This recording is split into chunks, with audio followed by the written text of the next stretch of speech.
Ողջույն, ես Նարինեն եմ, աշխատում եմ Վայրի բնության և մշակութային արժեքների պահպանման հիմնադրամում, Վայրի կենդանիների փրկարար կենտրոնում, արջերի փրկության ծրագրով։ Մեր արջերը իրենց բնականon կենսակերպով պատրաստվում են արդեն քնի, ձմեռման։ Աշնանը իրենք ավելի շատ են սկսում կերակրվել,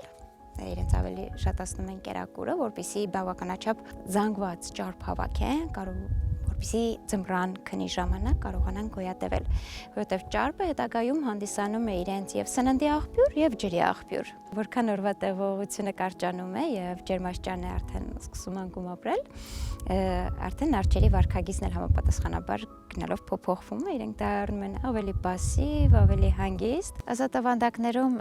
նրանք նաեւ իրենց համար հատուկ որջեր ունեն։ Մենք ազատավանդակ իրենց տրամադրելուց առաջ այնտեղ կառուցել ենք որջեր, բայց շատերը չեն հավանում այդ որջը։ Իրենք կարողանում են ինքնուրույն նաեւ կահավորել, իրենք են սկսում փորել, մեծացնել, փոխել ուղղությունները։ Մենք շուտով իրենց կտանք նաեւ ծղոտ, որպեսզի իրենց բույնը որջը կահավորեն։ Իրենք փոփոխում են, նաեւ ձևափոխում են իրենց որջերը։